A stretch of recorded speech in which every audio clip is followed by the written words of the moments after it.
Nako, tagumpay, tagumpay ang patibong nila Senator Marcoleta at ni Cayetano. Natuloy po ang Blue Ribbon hearing. Neto nga po no kagahapon at talagang sumambulat sa atin ang sinabi ng 18 Marines. Ay, ikaan niya, hindi kami naniniwala sa 18 Marines. Ay, ikaan niya, walang ganun.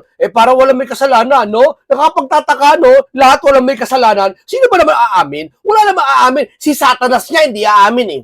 Oo, di ba? Si Satanas niya anong ginawa kay Kristo? Nilinlang siya eh. Ibig sabihin, may mga verses sa Biblia, hindi siya umaamin eh. Halatang sinungaling eh, di ba? Si Satanas na yun ha, hindi aamin ha. Sila pa kaya.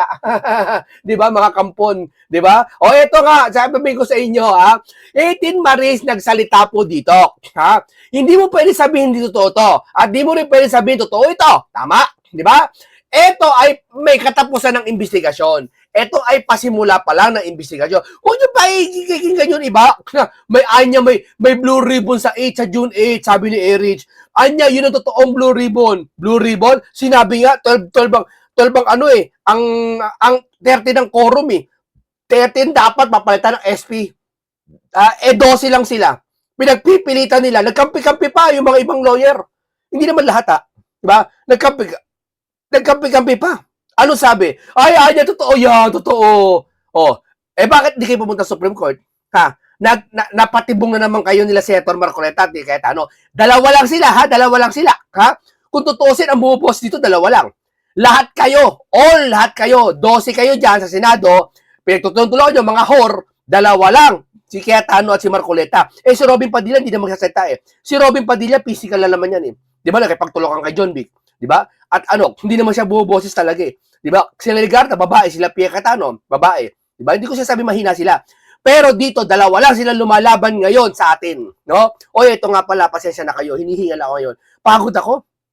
Sino nakakita sa ay agahapon doon? Pagod po ako. Ang dami po agahapon nangyari. Andun po ako sa buong araw ng Senate. Umaga pa lang, andun na po ako sa Senate. Madilim pa lang, andun na ako sa Senate. No, andun na ako, kumakain na, kakapi-kapi kami na doon, hanggang sa nakipag-rally doon sa may nagbatuhan, may nagkagulo, may mga nag-anuhan. Nakikiawat niya ako eh. Sabi ko, "Hoy, tama na. Hoy, huwag mumurahin yung ganito, huwag mumurahin ganyan." Di ba? Nakikipag-ano ako eh. Tapos yung ibang mga grupo pinapasok ko, hindi kasi pinapasok ng mga pulis. Pinapasok ko, pasok kayo. Pasok kayo. Sabi ko sa mga pulis, sa mga pulis wala naman silang diyan kasalanan. Yan ay talagang para yung papanatiling ligtas yung lugar na yun, walang magkagulo. Hindi basta-basta sila makapasok, no? Nakausap naman na maayos at napamagitan ng pagkakiusap natin, napapasok lahat yung mga tao. Ang dami. Nasa siguro agahapon, nasa 5,000 lahat yun. Yung mga nag-rally na yun, ang dami talaga, no? At maraming salamat kasi sa pagod na yun, sulit naman, no? At nakita natin si Senator Dante Marcoleta na lumabas pa talaga at nakita natin mapayapa na tapos yung hearing, no? Pero may mga behind the scenes akong ikukwento sa inyo sa susunod, ha? Malupit. Talagang magugulat kayo. Hindi nyo aasahan na buti na lang maraming tao doon, no? Tsaka na yan, dito mo tayo pumokus ngayon sa issue na to kung saan, yung mga picture kung saan si Sandro, ganyan-ganyan, may picture nakita, na si Bonget, na hindi nila pinaniniwalaan. Lahat nila hindi pinaniniwalaan. Mga na congressman, hindi pinaniniwalaan. Hindi naman lahat ng congressman maraming mabait at hindi magnanakaw na congressman. Dito tungkol naman dito sa 18 Marines, hindi totoo yan. Mga congressman, hindi totoo yan. Lahat hindi totoo. Ibig nyo palang sabihin, halimbawa, 100 kayo, 100 kayo, nandun sa isang room. Wala ibang tao, 100 lang. Nawala lahat ng alahas. Tapos pag may, syempre, andun yung, sa isang room, nandoon yung mga alahas, marami. 100 tao pumasok. Paglabas na 100 tao pumasok, nawala ang mga alahas. Tanong, may kumuha o wala? Ikaw sumagot muna. Loyalista, pink towel, ikaw sumagot. May kumuha o wala? Ulitin ko, sa isang room na malaki, may alahas na marami. Pumasok ang 100 tao na wala yung mga alahas. May kumuha o wala? May kumuha na wala eh. Di ba? Hindi tinago, basta 100 tao pumasok. Ngayon, lahat ng 100 tao in-interview sabihin, hindi kami. Hindi, nag-iimbento, 18 Marines. Hindi, nag-iimbento. Lahat na lang. Ibig sabihin, walang kumuha ng 1 trilyong pera na nawawala sa atin. Ibig sabihin, na kay Revilla, na kay Jinggoy lahat, yung 500 million. Kakarampot ang 500 million sa 1 trilyon na nawawala. Ha? Ang nare-recover pa lang ata, wala pang 20 billion. Ha? Wala pang 20 billion. Si Bryce yata may 1 billion. Nagpatalo sa casino, di ba, nakaraan, parang almost 1 billion. O isusoli daw, 600 million. Etc. Hindi ko na alam kung ano. Basta, marami. Aabot ba ng 1 trilyon yung lahat na yun? Na pwede mo isisilat sa kanila? Nasaan? Ibig sabihin mo ba, hindi totoo yung tao ni Saldi? Si Saldi ko, pinagbibintangan natin na hindi pinagbibintangan, talagang tahasan sinasabi natin siya isa sa mga mastermind. So, isa sa mga mastermind. So, ibig sabihin yung 18 Maris, hindi totoo siya sabi? Yung 18 Maris, gawa-gawa ni Cayetano at ni Marcoleta. Tao ni Marcoleta, bayad ni Marcoleta. Teka muna, hindi ba nagsimula kay Saldi ko? Tao ni Saldi ko yan eh. Ba't tayo nyo pa-imbestigahan? Yung nag-iimbestiga na, hindi nyo paniniwalaan. Hindi naman nasasabi paniniwalaan eh. Patapos natin ang investigasyon. Pero nakapagtataka, no? Ano pinakapunto ko? Ano mo nakapagtataka dito? Hindi sila naniniwala sa 18 Marines. Wala silang pinaniniwalaan na lumilitaw. Samantalang si Bonget, nagpasimula ng investigasyon na to, no? Okay, ibig sabihin, pa nagpasimula ng investigasyon, may mahanap. Yeah? Yung may mga natitistigo na, hindi nila paniniwalaan. Ibig sabihin, lahat ng trilyon na nawala, 1 trilyon na nawala, wala silang paniniwalaan. Tulad ng kwento ko kanina, 100 tao na pumasok doon sa isang kwarto na wala yung mga ginto, paglabas nila, in-interview yung 100, walang pinaniwalaan sa 100. Sasabihin, kakampiyan ng mga iba yan. Sabihin, ay nako, sinungaling niyang 100, nag-iimbento, script yan, script. Di ba? Imposibleng wala kumuha doon sa 100, tama? Logic na lang. Sa 100 taong pumasok sa kwarto na wala yung mga ginto, imposible wala doon sa 100. Tapos walang umamin, naniniwala ka, ay wala talaga dyan. Wala sa 100 na yan na kumuha. Naniniwala ka? Ha?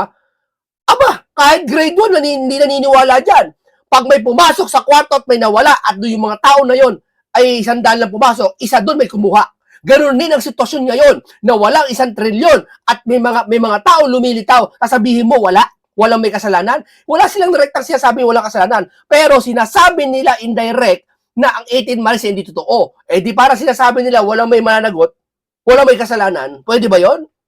Ha? Wala nga amin. Di ba? Kasi ayaw nila. Ang isang bagay na ayaw mong paniwalaan kahit totoo, gagawan ka ng butas. Lahat ng bagay may butas po. Tandaan nyo yan. Lahat ng bagay may butas po. Kahit mismo ikaw nagsasabi ka ng katotohanan, may butas. Halimbawa ito. Ano ba to? Lalagyan ng cellphone, di ba? Anong uri to? Plastic o metal?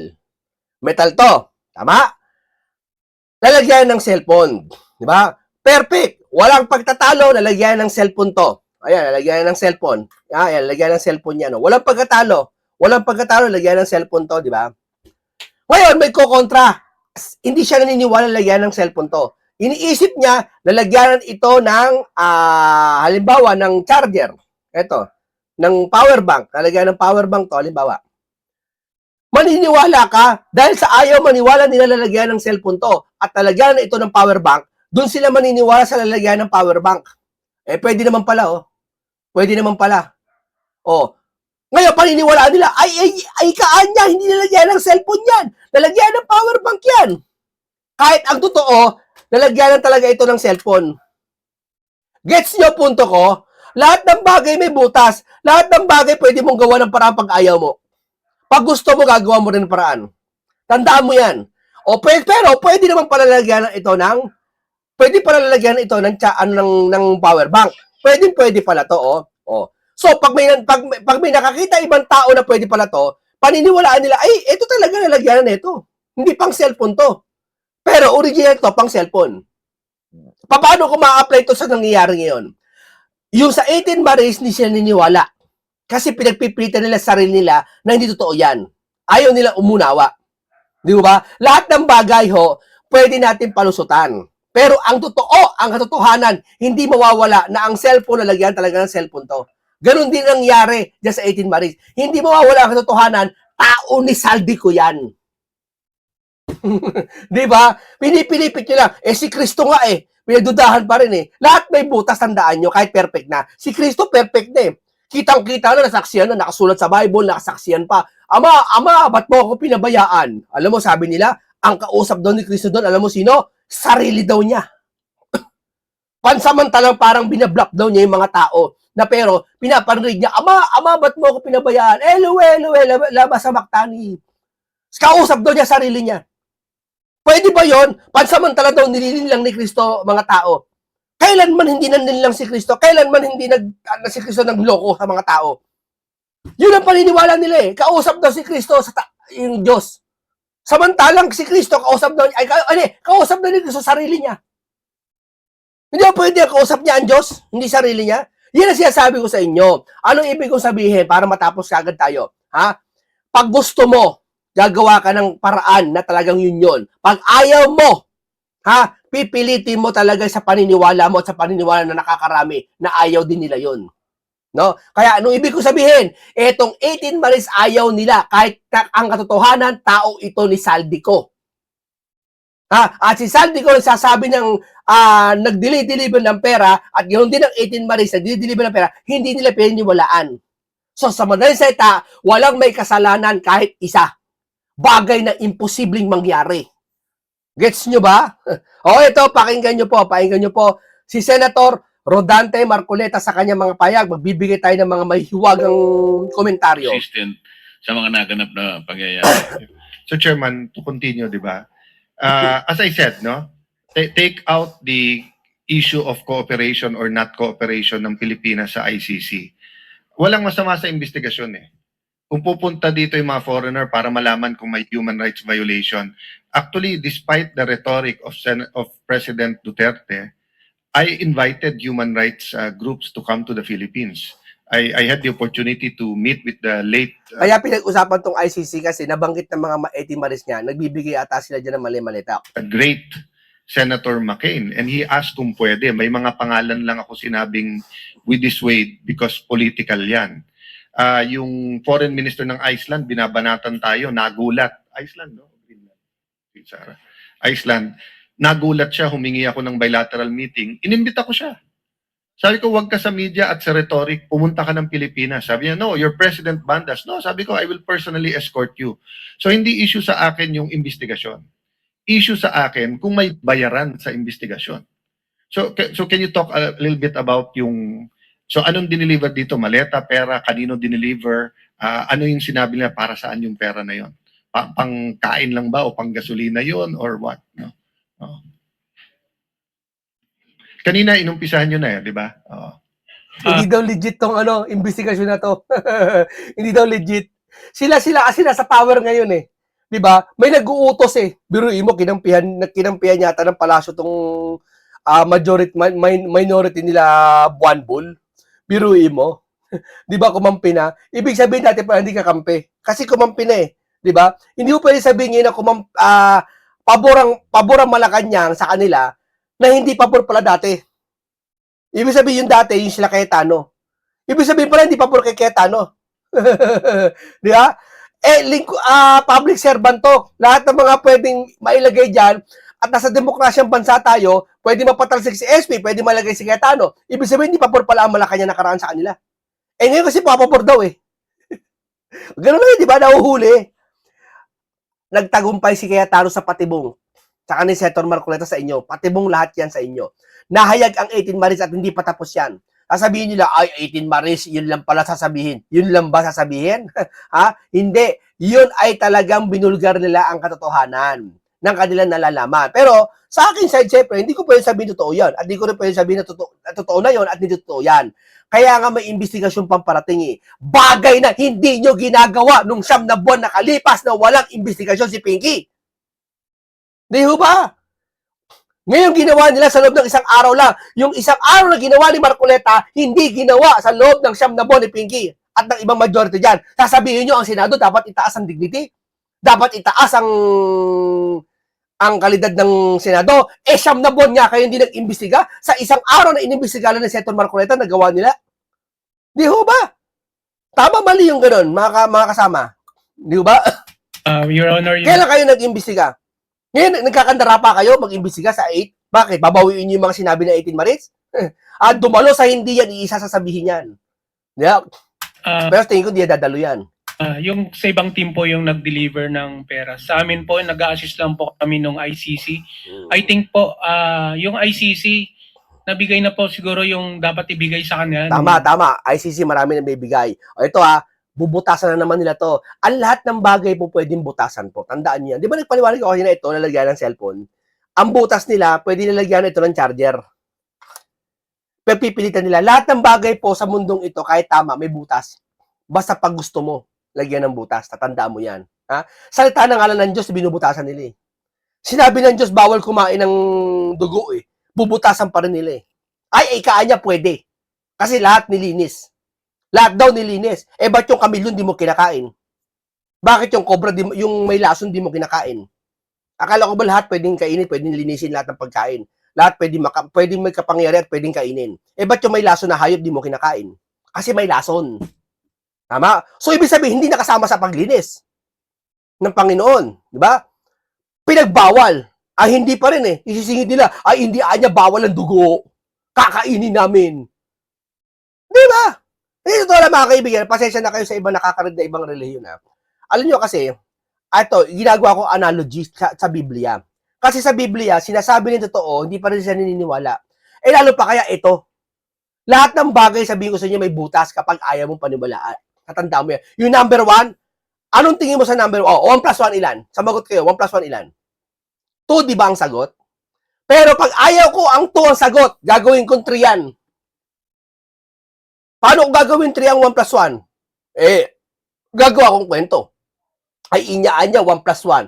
2. Yung 2, konti na lang, plus 1 na. 3 na. Alam mo, gagawa ka ng kalabuan, basta matri mo lang, magkakaroon ka ng malapit doon na katwiran, na baluktot naman. Nag-serve po kami sa kanila. Pero kanina may nagsabi na meron kay Senator Trillanes. Remember? Yes. Tama po ba? Meron po, sir. Bali, Go ahead ako- po. Go ahead ako po, sir, nakapag-deliver po ako kay Senator Trillanes sa 86 Security Ojeda, sir. Sa 86 Security Ojeda Street sa Quezon City. 86, EDA, Quezon City, pakinggan nyo Kumbaga, ano nang Magdalo yun? Headquarters po ng Magdalo yun, sir. Anong dala mo ulit na? Yung una ko pong dineliver doon, paper bag na malaki, siguro nasa 5 to 10 m yung laman ng po, sir. Ako rin po mismo yung nagbuhat noon. And then pangalawa? Tapos yung pangalawa po, 6 na po na malita. 6 na po? 6 piraso. 6 na po. Okay. 6 na. 6 piraso okay. na malita. Ito, papaliwanag ko. Meron isang video sila Banat Bay na siya rin ang ini-interview. Yung ini-interview na ito, yung lalaking ito.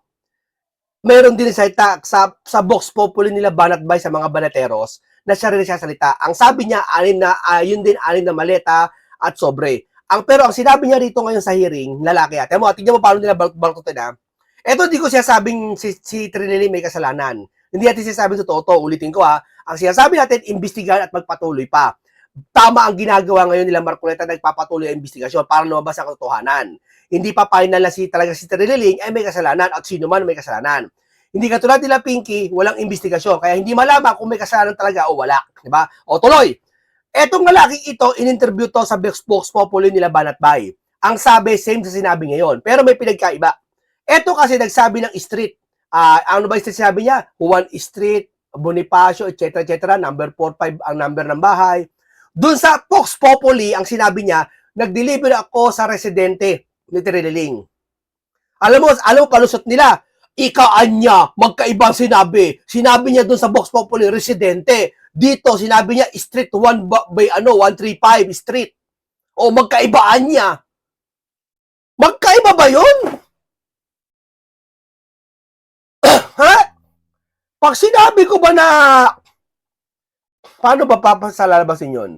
Pag sinabi niya residente, tapos sinabi niya street number, magkaiba na sa inyo. Kasi yung word na residente, tapos yung street, hindi ba obvious yun? Kayo naman. Yan sabi ko sa inyo, pag may butas, bubutasan talaga nila. Lahat ng bagay may butas. Tatandaan nyo yan. Di ba? Para sinabi, parang sinabi na parehas na naman na aalis ako. Aalis ka. Tama, aalis ka.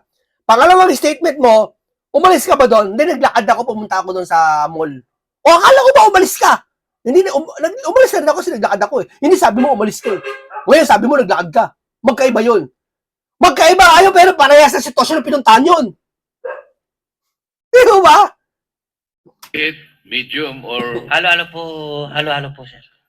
So, dalawang beses. Dalawang beses. Tapos, Sir Tube, so ang sabi mo naman kanina, ang personal knowledge yun naman yung pagpapalit naman sa dolyar Yes, Your Honor. na dineliver din kay, Binigay po namin kay dating speaker po yung okay. dollar. But ang sabi niya, or ang Kung hindi totoo lahat ng sinasabi at mga testigo tumitestigo, hindi totoo, nasa ng pera? Ang laki-laki. Sino kumuha? Duterte? Eh bakit ayaw yung imbestigahan ng Duterte? Grabe itong mga to. si, Sige, hindi totoo 18 Maris, hindi totoo lahat, walang kumuha. Asan ang 1 trillion? Asan nawala? Sasabihin mo, kaya nga nag-iimbestiga eh. Oy, wag yung sabihin nag-iimbestiga. Hindi nag-iimbestiga sila, Pinky. Saan yung 1 trillion kung hindi totoo lahat ng ito? Lahat ng testigo lumalabas, hindi totoo lahat. Sige, aber. Nasaan ang 1 trillion nawawala? Tapos sabihin mo naman sa akin, kaya nga nag-iimbestiga pa rin eh. Wala ka kahit investigasyon, wala eh. Diba? Ngayon lang na ito, nag-imbestiga na dapat noon pag ginawa. ano nagsabi? Kukwento ko sa susunod kung bakit talaga maraming tao sa Senate kagahapon. Buti na lang maraming tao kung hindi. Na para kay Senator Trillanes or sa ICC din. May gagawin sila, may balak sila kay Marcoleta. Chorya lang yan, palaginip. Na ano lang po namin, Your Honor, kasi before po dumating yung ICC, 2 weeks before po na dumating yung foreigner or ICC, yun po yung papapalit namin ng dollar po. Okay. Thank you. Malinaw, Mr. Chairman. salamat po, Mr. SP. Alam po ninyo kung bakit dinidistinggi ni SP Alan ang mga bagay ito. Kasi may naunang pahayag na po ang Pangulo natin. At alam po ninyong lahat ito. Alam din ang ating mga mamayan. Ang una niyang sinabi tungkol dyan sa ICC in relation to their intention to get the former president. Nung hindi pa sila nakukuha, sabi niya, we cannot cooperate with the ICC. The ICC has no more jurisdiction. We cannot assist the ICC. Yan, binulgar baho ni Bonget. Yan. First time nagsalita si Marcoleta kay Bonget. Sabihin ko sa inyo. Totoo lang. Hindi siya salita nakaraan yan. Pero dito, pagkakataong ito, sabi ni mismo ng Pangulo, narinig natin ilang beses niya sinabi, walang jurisdiction ng ICC sa atin. Pero ngayon, anong nangyayari? Bakit? Bakit siya pumayag na dadampot si Bato? ICC in any way, in any shape, and in any form. Ganun po yung sinabi niya. Ngayon, lumilitaw po sa inyong mga pahayag ngayon, individual and collective. Ang mga ahensya ng gobyerno at mga operators ng gobyerno, direktang tumulong sa kanila. Hindi lamang sa pagbibigay ng kanilang tirahan, pagbibigay sa kanila ng mga taong kakasangkapanin kung sinong kakausapin, meron pa silang driver, meron pa silang security na kagaya ng ginawa ninyo. Ito'y kahayagan lamang na hindi totoo yung naunang pasabi na hindi nakikipag-cooperate ang pamahalaan sa ICC. Kayo na po nagpapatunay ngayon. Hindi sila magpapalit ng ganong karaming pera from Philippine peso to dollar kung hindi napunta sa kanila yung mga yun. Sa mga kapatid, may tirahan na nga sila, libre na nga sila sa kanilang mga anumang gastusin na maaari nilang gamitin dito sa bansa, kung ano yung gusto nilang, kung sino gusto nilang kausapin at imbestigahan, para mapagtibay nilang ginagawa nilang investigasyon sa kanilang bansa, tayo pang gumastos sa kanila. Totoo yan. Tayo gumawa sa kanila. At kung talaga totoong kumita sila sa mali-malitang pera pa natin ang pinambayad sa kanila. At hanggang ngayon, tayo pa rin ang inaalipin ng mga ICC na yan. Tayo pa rin ang pinapakilos ng mga yan. Atin pa rin ang gastos ng mga yan. Pagtugis kay Bato, gastos sa atin. Mga funds niyan, funds. Mga funds na nila andyan kay Bato para hanapin si Bato. Hindi man rekta ang ICC ay pero sa pamamagitan ng kapangyarihan ng ICC, uhulihin si Bato. Ibig sabihin, gumagastos tayo ng malaking pera para kay Bato at dahil kakagawa ng ICC. Yun ang lumilitaw ngayon. So, kung ginamitan sila ng pera, paano natin masasabi na ang investigasyon na ginawa nila ay sang-ayon sa batayan nila? Na dapat sana silang humanap at hindi sila ang tinulungan pa nung humanap. At ang humanap pa ay mga kilala ninyong tao na kalaban pa ng dating Pangulong Duterte. So malinaw po na wala talagang objectiveness kung ang pag-uusapan ay yung pag-uusig sa dating Pangulo. Ito ngayon ang inihahayag sa ilang bahagi po ng inyong pagtestigo ngayon. Balikan po natin yung 14 Nara Street. Natin kanina. Pwede kayang ipakita lang sa body? Ito, pinakita po dito kung saan. Ito, ipinakita po dito yung litrato ni Sandro. Hindi po galing sa akin to at di ko rin siya sabi ito ay totoo na. Hindi po rin pinakita, no, na litrato. Ganito tayo kalawak dito sa ating programa. Pero mapapansin natin talaga na yung investigasyon na to natutuloy. Maganda painggan ito. Papainggan nyo ito. Ay, hindi. Sorry. Maganda painggan mo natin. Painggan mo natin buo. Please identify sino nakakuha nitong picture na to, saan, at sino yan. Your Honor, ako po yan yung picture po si Kong Saldi po kasi tatlo lang po nandyan po eh. Ito kinuha sa bahay sa Ilocos, Yes po. sa dagat. Ang tanong ko lang, kailan kinuha yan? Same po pagdating namin. Akala ko 2022 po. Akala ko dumating kayo nung gabi. Hapon na po, ma'am. Hapon na. hapon Hapon na po. yan. Tapos, tuloy-tuloy kayo natulog. Yes po. Kinabukasan na po kami bumalik na Manila. Kinabukasan kayo lumipad. Pero may dala kayong mga maleta. Iniwan na ninyo doon? Yes po yun. Kanino po? Diyan po sa bahay po, ang nag-receive po ma'am si Kong Sandro na po eh. Hindi ko pa alam kung kanina niya po. Okay. May ikalawang picture yata. Ito yata hindi nasa Ilocos. Sino to? Ako din po yun, Your Honor. Ito, papakita ko sa inyo. Etong litrato na to kung saan. Tingnan nyo ha. Papaliwanag ko ha. Etong litratong ito, pinagdududahan nila. Hindi daw totoo to. Totoo yan, nagpa-picture yan. Hindi daw batayan ng picture. Hindi pala batayan ng picture. Ba't si Madriaga ginamit nyo yung nagpa-picture, happy birthday Pinagbatayan nyo. Hindi pa totoo picture Hindi picture lang, sabihin mo totoo na. Si Madriaga nagpa-picture ng nagbabati happy birthday, sabihin nyo, yun na ginagamit nyo. Unfair. Ayan Yan yung picture Sandro Marcos binigyan ng maleta pera. Tignan, ipinakita ni ex-marine Bernard Chub ang mga litrato ng ni Presidential San Representative Sandro Marcos. Noong 2022 daw yan. Ito daw yung picture na to. Kita yung picture na yan Nakakulay pula siyang si Bonget at may ID. Nakita mo ito to. Kita niyo yung arrow yan Nakita yung arrow ko. Ito arrow to ayan gumagalaw ito. May ID siya tapos yung uniform niya may line na red. Ngayon, dito sa isa naman sa kabila, ito campaign daw yan. Sa kampanya daw yan. Hindi naman daw bigay ng pera kasi sa mga kampanya niya may ganyan may ganyan, di ba? Ito may ganyan din. May ganyan din. Ang sabi nila, sa kampanya ka nagpa-picture, hindi naman sa bahay, hindi naman dito sa bigay ng pera Bakit? Kapag ba ikaw uniform ka, galing kang opisina o galing kang campaign uniform mo to, pag kailangan ba bago ka umuwi ng bahay, napalitan mo na yung damit mo?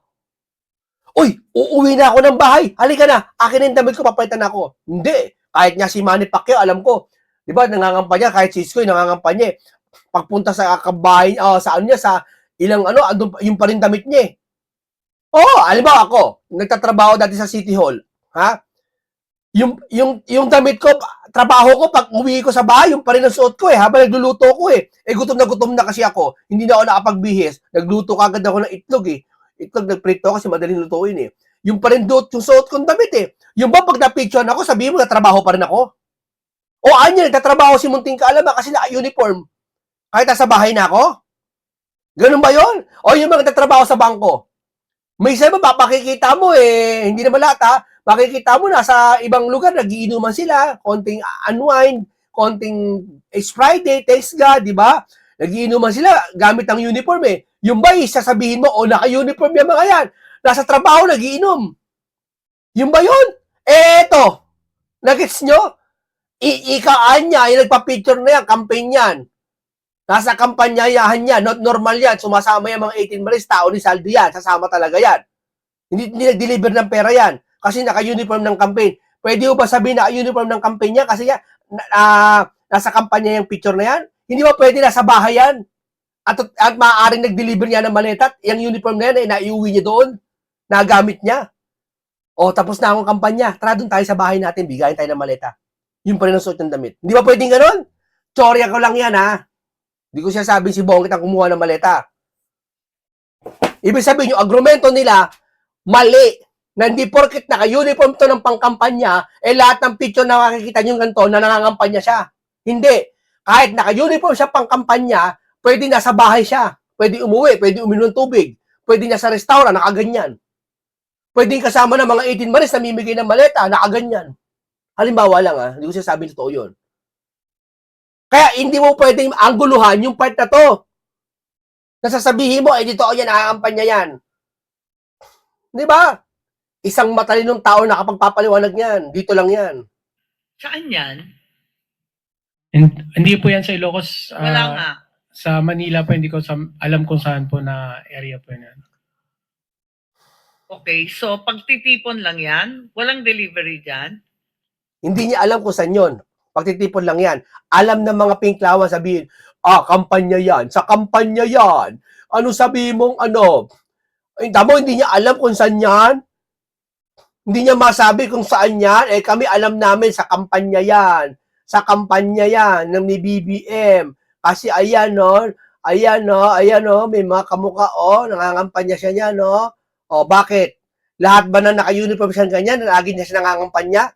Hindi ba pwede umuwi mo siya ng bahay? Nakaganyan siya? Hindi lahat ba na naka-uniform siya ng ganyan? Nangangampanya dapat siya? Hindi ba muna pwede nag-CR siya, napupo siya? Nakaganyan siya? Hindi ba pwede muna na umuwi siya, nakasama niya yung mga tao dyan na nakaganyan siya? Maliban na lang kung kada uwi siya ng bahay, uhubarin niya yan. Ikaw, may isip mo ba yun? Kandidato ka, pagod ka sa kampanya? Uuwi na ako ng bahay, palitan ko damit ko. Tara, mga kampanya na ako, susut ko ulit yung damit ko. Nagets niyo ako? Nagets niyo ako? Hindi kasi sila nag-iisip minsan Wala po. Okay. Bakit kayo nandun? Invitation po kay Kong Saldi nun po, ni Presidente po. Okay. Dati may mga picture din sa loob ng eroplano. Parang may nakita ako dati na nasa social media, pero kung mahanap lang ninyo lahat sana ng picture, isumitin na rin ninyo kay chairman at sa ating committee para kumpletong-kumpleto. Thank you. Kapag may nahanap pa kayo, please pakibigay na lang. So we enter this as part of the body of evidence po, Mr. Chair. Script daw, script. Tao ni Saldi, script. Hindi na mga to, no? Hindi na. Si Saldi, pinabibintangan yung tawa niya, hindi. Kawawa naman. Yung bahay, ang sinisi, yung bumuo, pero yung mga construction, alam mo yun, gets mo? Sino bumuo ng bahay na yan? Sir, kami po mga construction, kasama foreman, kasama si engineer. Ganon? Sige, ang bumuo niya si engineer lang, hindi kayo. Ang bumuo ng plano, yung architect pati engineer. Pero kasama sa bumuo, yung mga construction worker, nagpalapiko rin yata yan, ha? Nagpalapiko yan, nagpalitada, nag-asintada, nagsimento. Makatuwid, lahat sila, sa bumuo ng bahay, kasama lahat, pati foreman, pati mga construction worker. Therefore, ang lahat ng ito, kasama si Saldi ko, pati tauhan niya, yung bumuo ng mga yan. Tapos sabihin nyo, si Saldi ko lang may kasalanan, 18 months, walang kinalaman.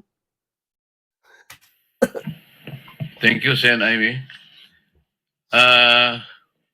Kayo pong lahat na Pasensya na kayo, style ko yan, ha? Style ko, hindi ako galit, style ko yan paano magsalita, paano magbalag.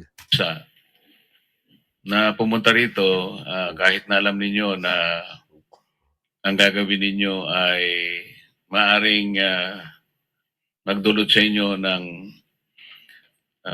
mga bagay na hindi makakabuti sa inyo at sa inyong pamilya kagaya ng nangyari kay Master Sergeant Gutesa. Kahit na gano'n ang iniisip ninyo, ano ang nagbunsod sa inyo para dumating kayo rito, lalong-lalo na sa panahon pa naman na ang Senado ay nagkakaroon ng sabihin na nating siguro, paano ba natin i-describe ang nangyayari sa atin ngayon? Ang nangyari po kahapon ay simply a naked power grab. Maring nagulantang kayo, Oo, power grab talaga yun. Kasi may kakampi sila mataas eh. Alam niyo na kung sino yun. Diba? Kakampi sila eh. Kaya ang lakas ng loob eh. maring sasabihin, darating pa kaya kami? Ang gagawin pa kaya namin ay tama? Dahil sila mismo ay hindi nagkakaroon na ng hindi pagkakaunawaan sa parte ng kanilang gawain. Sila ang ayaw nila mag-imbestiga. Bili mo urong hanggang 8 pa daw investigasyon. Tapang ng loob ni Erich, no? Kala mo kung sino, no? Inilagay nila ngayon mga magkapatid na yon. Kasi yun talaga madaldal at yun lumalaban. Pero sa flood control issue nakaraan, hindi sila tahimik ni lumalaban. Ngayon lumalaban sila. Bakit? Para sa kayo lumalaban? Sa sarili nyo? Tatapang nyo eh. Bakit pa rin kayo nagkusa na pumunta rito? Pwede po ako ang sumagot para sa aming Hindi, lahat. gusto ko muna, Senator. isa muna sa kanila bago ikaw. Nag-usap po kami kahapon at yan nga ang katanungan. Dahil nakatanggap din po kami ng email na kinakancel ni Senator Tulfo ang supposedly Blue Ribbon hearing ngayon at in-schedule niya daw sa June 8 po. No? Gaya po ng sinabi nyo kanina, Your Honor, tungkol sa lagi nilang sinasite Eto, magaling si Baligod. Hindi kayo lulusot dito. Magaling na abogado to. na Avelino versus Cuenco. Yung Abilino versus Cuenco na yan dyan sila na bumabatay na kaya 12 lang ang pag-quorum papalitan ng SP. Ay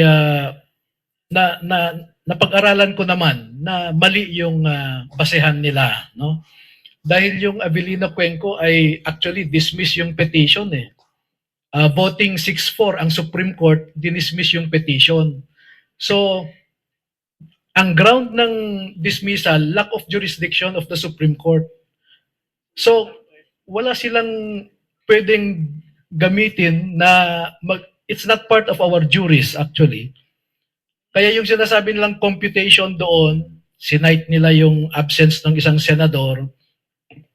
Tamo, alam na nila gagawin eh. Papasok yung Abilino versus Cuenco na batas eh. Yung example na yan eh. Para alam nila mangyayari na 12 na lang sila, wala na sila Jinggoy at si Ibig sabihin, alam nila naratibo eh. Alam nila uhulihin si Bato, alam nila uhulihin si Jinggoy eh. Tapos ipapasok nila to 12 Alam din nila maghuhutas yung keso na yon. Alam nila hutas si keso eh. Di ba? Planado lahat eh. Halata eh. Ba? Planado hindi. O kayo magsabi. Okay, maraming salamat po. Ang ganito lang po tayo. Ingat po lagi kayo. At dito po ikukwento ko po sa susunod yung napakarami nangyayari behind the scene, hindi binabalita. No? Magkaiba po yung sinabi ni Marcoleta na, yan po susunod natin. Magkaiba po yung sinasabi ni Marcoleta na lahat ng media at karamihan sa mga media na bias. Magkaiba yun. Mag-aral kayo mabuti ng termino, magkaiba yun.